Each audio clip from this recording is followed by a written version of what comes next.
Hi everyone, welcome to Sri Mallika's Telugu channel. This is Sri Mallika. So coming to live with an extraordinary sarees andi. Gadji Saatins loni complete bridal collection తో వస్తున్నాము. Extraordinary అంటే extraordinary, ఒక దానిని మించి ఒక సారీ ఉండబోతోంది.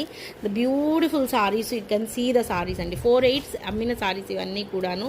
So కొత్త stock అయితే వచ్చేసింది. ప్రతి చీర అరే యార్ మళ్ళీ ఇంకా 6 months వెయిట్ చేయాలా అనేట్లు కాకుండా ఒక్కొక్క బేల్కి ఒక్కొక్క వెరైటీ వస్తుంది. అంటే ఆ వెరైటీలన్నీ ఒక బేలికి ఒక చీర వెరైటీగా వచ్చింది అంటే ఆ బేలులో వెరైటీ ఏదైతే వస్తుందో అంత ఎక్స్ట్రాడినరీ పీసెస్ ఈ వీడియోలో ఉండబోతున్నాయి. ప్రతి చీర కూడాను ఎక్స్ట్రీమ్ లెవెల్లో ఉంటుంది. అరే ఇది మిస్ అయిపోతామేమో అనుకుంటే ఇంకొకటి మిస్ అయిపోతామేమో. 25 సారీస్ మాత్రమే అవైలబిలిటీలో ఉన్నాయి. ప్రతి చీర కూడాను ఎక్స్ట్రీమ్ పీసెస్ అండి. ఎక్స్ట్రీమ్ అంటే extreme pieces. See this one ఎంత బాగుంది అంటే అంత బాగుంది. నెక్స్ట్ వన్ వచ్చేప్పటికి this one, it's and bridal one.